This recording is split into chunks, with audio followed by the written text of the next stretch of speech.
తెలంగాణ మాజీ ముఖ్యమంత్రి కేసీఆర్ ముఖ్య సలహాదారుడు గతంలో సీఎస్ గా వివరించినటువంటి వ్యక్తి ధరణికి సృష్టికర్త అని చెప్పొచ్చు.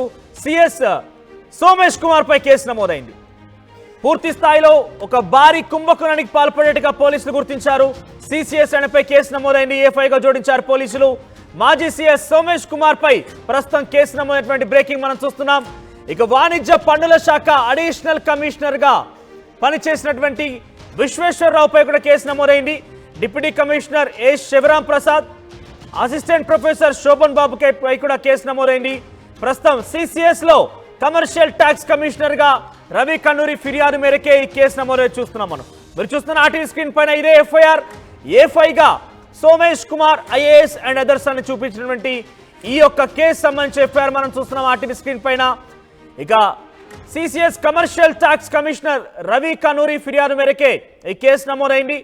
ఇన్పుట్ ట్యాక్స్ క్రెడిట్ చెల్లింపుల్లో 1000 కోట్ల స్కామ్ పాల్పడేట్టు తెలుస్తోంది. సో 1000 కోట్ల స్కామ్ లో సోమేష్ కుమార్ ఏఫ్ఐగా ఉన్నారు.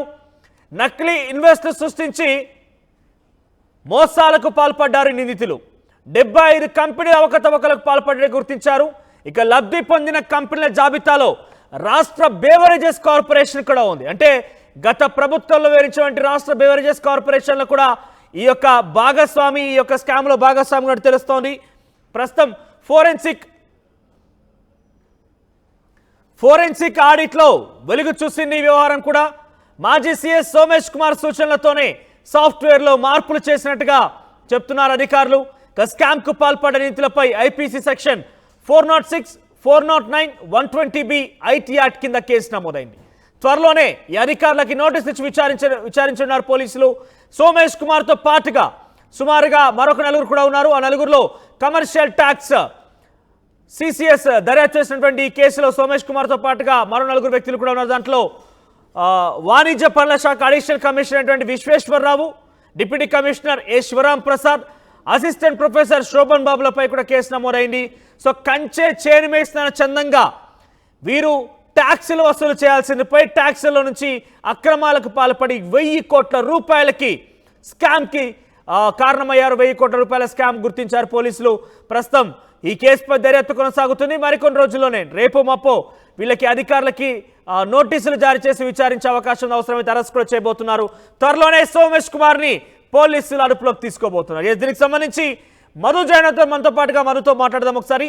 ఎస్ మధు, సిఎస్ సోమేష్ కుమార్ సంచలనాల కేర్ ఆఫ్ అడ్రస్ గా మారుతున్నారు. ఎప్పుడు చూసినా కూడా రోజు ఏదో ఒక వార్తలు నిలుస్తున్న పరిస్థితి. ధరణికి సంబంధించిన ఇష్యూలో కూడా ఉన్నారు ఆయన.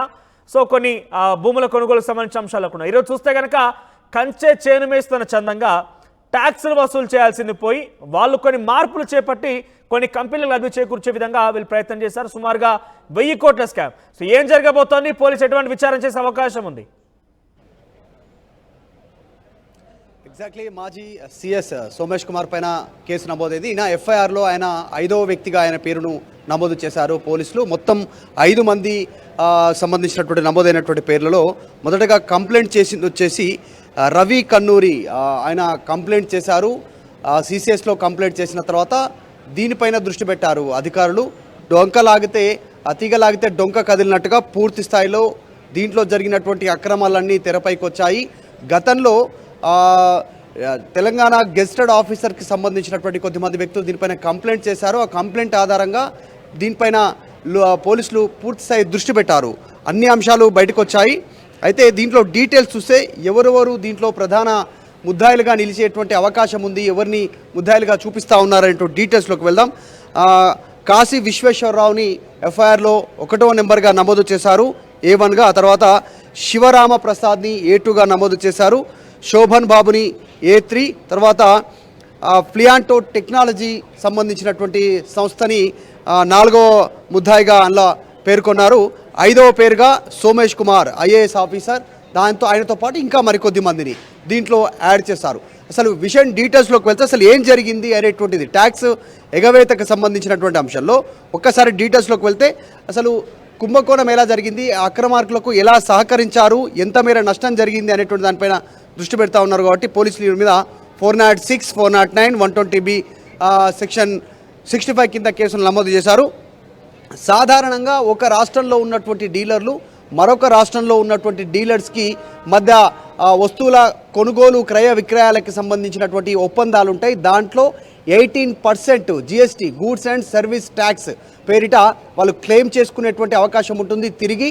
సో 5 రాష్ట్రాలకు సంబంధించి 18% ట్యాక్స్ని వాళ్ళు తిరిగి పొందేలా, అంటే ఎక్కడ వీళ్ళు ఎవరికి ఏమీ అమ్మలేదు, ఆ రాష్ట్రం నుంచి ఈ రాష్ట్రానికి జరిగినటువంటి కొనుగోలు కేవలం ఇన్వాయిస్ ట్యాక్స్లు మాత్రం క్రియేట్ చేస్తారు. ఆ ఇన్వాయిస్ ట్యాక్స్లను క్రియేట్ చేసి ఇనుము, రాగి, స్క్రాపు, ఇంకా కొన్ని గూడ్స్ ఇతర రాష్ట్రాల నుంచి, పంజాబ్ నుంచి తెలంగాణ, తెలంగాణ నుంచి ఇతర రాష్ట్రాలకు, ఇతర రాష్ట్రాల నుంచి తెలంగాణకు అమ్మినట్టుగా ఇన్వాయిస్లు క్రియేట్ చేయడము, ఆ ఇన్వాయిస్ల ద్వారా 18% జిఎస్టీని క్లెయిమ్ చేసుకోవడం. సెంట్రల్ ఇరు రాష్ట్రాలకు 50% ఇస్తుంది కాబట్టి దాన్ని క్లెయిమ్ చేసుకున్నటువంటి డీలర్లు ఎవరైతే ఉన్నారో ఆ డీలర్ల మధ్యలో ఈ పంపకాలు జరిగాయి. వారికి ఈ సిఎస్ సోమేష్ కుమార్, ఆ టైంలో సిఎస్గా పనిచేసినటువంటి సోమేష్ కుమార్ వారికి సహకరించారు అనేటువంటిది ప్రధానమైనటువంటి ఆరోపణ. సో ఇంత కీలకంగా భావిస్తా ఉన్నారు. ఇప్పటికీ 1000 కోట్లకు పైగా అక్రమాలు జరిగినట్టు ఆధారాలతోని జిఎస్టీ వసూలు చేశారు కాబట్టి సిఎస్ సోమేష్ కుమార్ ఇందులో చేర్చించారు. సో ఏ కంపెనీ లాభపడింది దీని ద్వారా?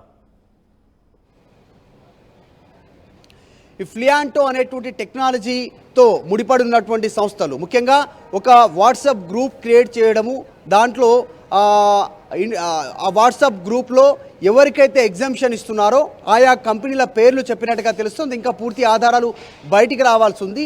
అక్రమాలను గుర్తించారు. 1000 కోట్లకు పైగా ఒక ఎక్సైజ్ డిపార్ట్మెంట్లోనే జరిగినట్టుగా, బెవరేజెస్ అండ్ కార్పొరేషన్ దాంట్లోనే జరిగినట్టుగా గుర్తించారు. మరొక 400 కోట్లకు పైగా సంబంధించినటువంటి ఈ అక్రమాలు జరిగినట్టుగా, అక్రమంగా దాన్ని వెనకేసుకున్నట్టుగా గుర్తించారు. వారందరికీ సిఎస్ సోమేష్ కుమార్ ఆదేశాల మేరకు దీంట్లో ఎఫ్ఐఆర్లో పేర్కొన్నటువంటి 4 వారికి సహకరించారు అనేటువంటిది చాలా స్పష్టంగా చెప్పే ప్రయత్నం చేస్తూ ఉన్నారు. అసలు ఇవి ఈ ఇన్వాయిస్లను గుర్తించడానికి అవకతవకలు జరుగుతున్నాయా, కరెక్ట్గానే క్లెయిమ్ చేస్తున్నారా, ఈ సంబంధించినటువంటి దాంట్లో జిఎస్టీ ఫైల్ చేస్తూ ఉన్నారు.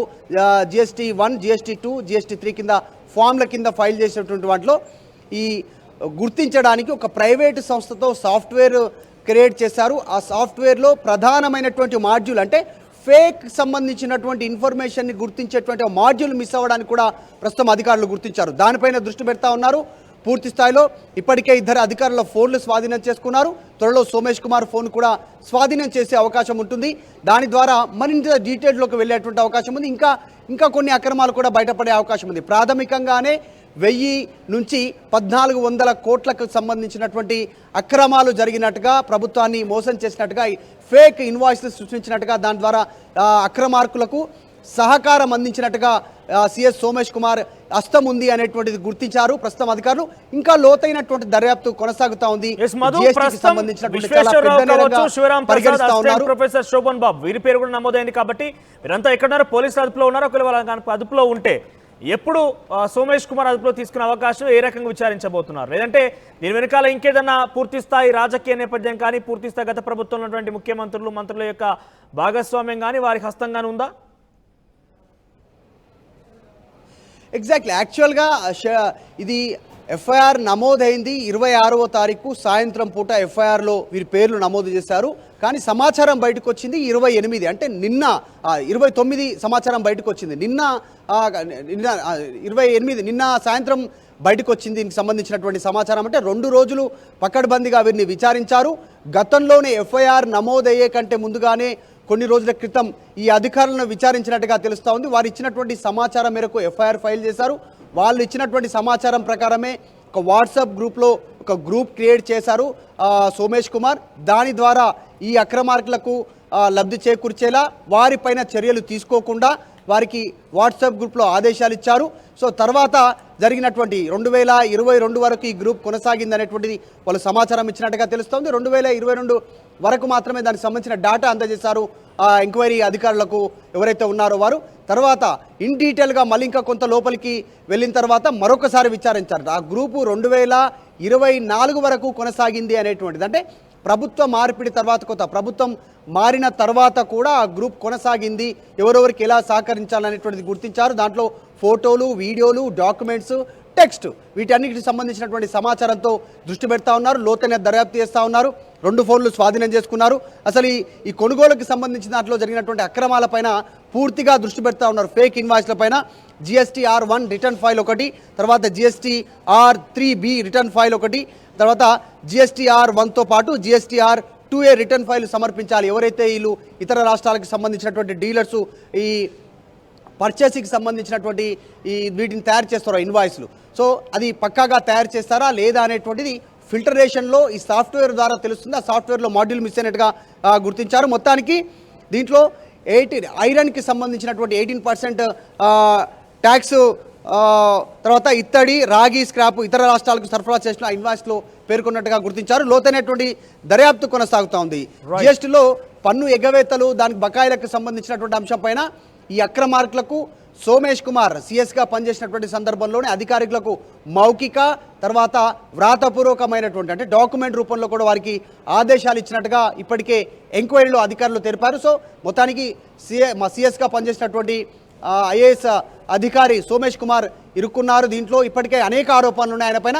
ఈ కేసులో ఆయన మరింత లోతు దర్యాప్తులో ఆయన తీవ్ర లీగల్ ఇబ్బందులు ఎదుర్కొనేటువంటి సిచ్యువేషన్ చాలా స్పష్టంగా కనిపిస్తూ ఉంది. రైట్ మధు. సో మొత్తం మీద మాజీ సీఎస్ సోమేష్ కుమార్ పై కేసు నమోదైంది. వాణిజ్య శాఖకు సంబంధించి ఆయన ఉల్లంఘనకు పాల్పడ్డట్టుగా సుమారుగా 1000 కోట్ల స్కామ్ అన్నట్టుగా మనకు తెలుస్తోంది. సో దీంతో పాటుగా ఆయనతో పాటుగా మరికొంతమంది పేరు కేసు నమోదైంది. ఆయన పేరు additional commissioner Visweswara Rao, deputy commissioner A Sivaram Prasad, assistant professor Shobhan Babu.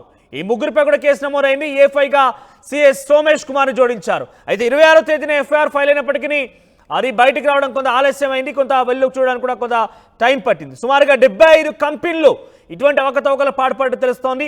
So తప్పుడు ఆధారాలు సమర్పించి జిఎస్టీని క్లెయిమ్ చేసుకున్న వారంతా కూడా ఒక రవి కనూరి అనే ఒక వ్యక్తి ఇచ్చినటువంటి ఫిర్యాదు మేరకి ఫోరెన్సిక్ ఆడిట్ చేసిన తర్వాత పూర్తి స్థాయి విషయాలు బయటకు వచ్చాయి.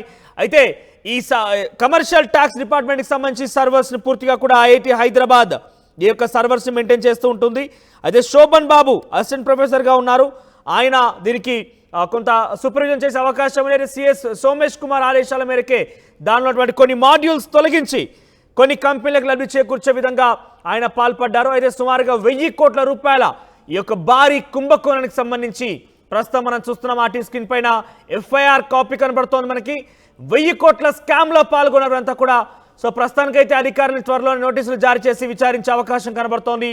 త్వరలోనే కేసీఆర్ మాజీ ముఖ్య సలహాదారుడు మాజీ సిఎస్ అరెస్ట్ చేయబోతారా, ఆయన్ని విచారించబోతున్నారా అనేటువంటి విషయాలు వెల్లడించబోతున్నా చూడాల్సిన అవసరం అయితే ఉంది.